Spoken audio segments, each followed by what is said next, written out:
एक और central university की तरफ से दोस्तों आपके CUET पीजी कोर्सेज में एडमिशन्स के रिगार्डिंग एक नोटिस निकल के आ रहा है। तो इसी के बारे में इस वीडियो में मैं आपसे बहुत डिटेल में बात करूंगा।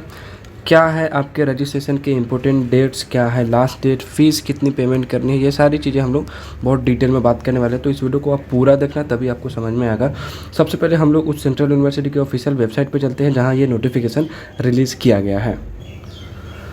दोस्तों आप देख सकते हो आ चुके हैं हम लोग सेंट्रल यूनिवर्सिटी ऑफ उड़ीसा की ऑफिशियल वेबसाइट पे, ठीक है ना। यही वो यूनिवर्सिटी है जिसने अपने एडमिशन्स के रिगार्डिंग पीजी कोर्सेज में CUET के थ्रू एडमिशन्स के रिगार्डिंग नोटिफिकेशन रिलीज़ किया है। तो जैसे ही आप नीचे थोड़ा स्क्रॉल डाउन करेंगे तो आपको यहाँ एक एडमिशन के रिगार्डिंग इंपॉर्टेंट नोटिस दिखेगा, ये आप देख सकते हो, ठीक है ना। Notice online counselling for admission in PG courses, इसको आपको डाउनलोड करके खोल लेना है। अब इसमें हम लोग सारी चीज़ें बहुत डिटेल में बहुत आराम से समझने की कोशिश करेंगे, ठीक है। तो यहाँ आप देख सकते हो रजिस्ट्रेशन करने की, रजिस्ट्रेशन फॉर काउंसलिंग इस 30 सितंबर से आपका जो रजिस्ट्रेशन का प्रोसेस है वो स्टार्ट हो रहा है, ठीक है ना।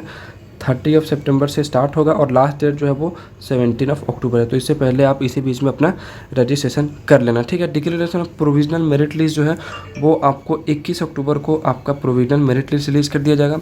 Date of admission for provisional merit list 26 October को आपका एडमिशन के लिए फ़ी पेमेंट करने के लिए बोला जाएगा, ठीक है। देन उसके बाद में जब सारी एडमिशन प्रोसीजर जब पूरे हो जाएंगे, देन उसके बाद में ये वेटिंग लिस्ट आएगा आपका। Declaration of provisional waiting list 27 October को आ जाएगा, ठीक है। Then date of admission of waiting list 31 October को आपको जो वेटिंग लिस्ट में स्टूडेंट्स हो गए उनके एडमिशन्स को लिए जाएंगे, ठीक है। देन फाइनली आपका जो है ये कमेंसमेंट ऑफ क्लासेस 1 नवंबर से आपके क्लासेस शुरू हो जाएंगे। अब कुछ इंपॉर्टेंट पॉइंट्स है जिसको हम लोग और आगे बात करना चाहता हूँ मैं। आप देख सकते हैं कि the CUET PG qualified candidate must have valid score in the relevant test paper, ठीक है। देन एलिजिबिलिटी क्राइटेरिया, जैसे आपने जिस भी कोर्स के लिए सेलेक्ट करा होगा तो जाहिर सी बात है आपने एलिजिबिलिटी देख ही लिया होगा, ठीक है। देन उसके बाद में अगर मैं कुछ और इंपॉर्टेंट पॉइंट्स की बात करूँ तो यहाँ आप देख सकते हो कि candidate satisfying the above conditions and desirous to take admission must participate in online registration process by paying a non-refundable registration और काउंसलिंग फीस 1000 रुपया। ये बहुत गलत चीज़ है। 200-500 तक तो ठीक था, लेकिन मैंने पहले कहा कुछ यूनिवर्सिटी 1000 भी लेते हैं, ठीक है।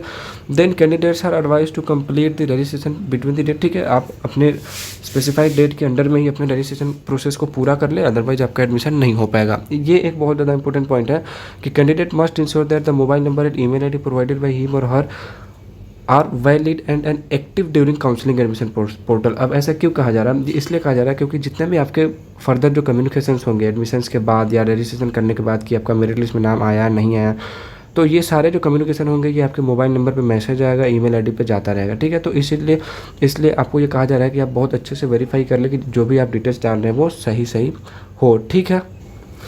एक देखो यहाँ सबसे ज़रूरी बात, candidates are advise to pay the fee from his own account और the account of the immediate family members, ठीक है ना। And it should not be from the account of others known person because the refund of fee will be permitted in the same account, ठीक है। तो इसलिए ये कहा जा रहा है, ये एडमिशन के केस में कहा जा रहा है basically.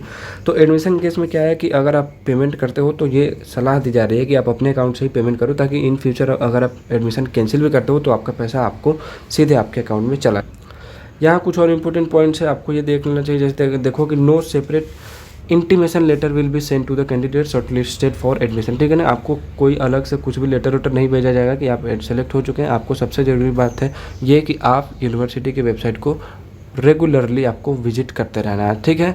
Then the status of admission including merit list, waiting list not selected will be displayed on the university website, ठीक।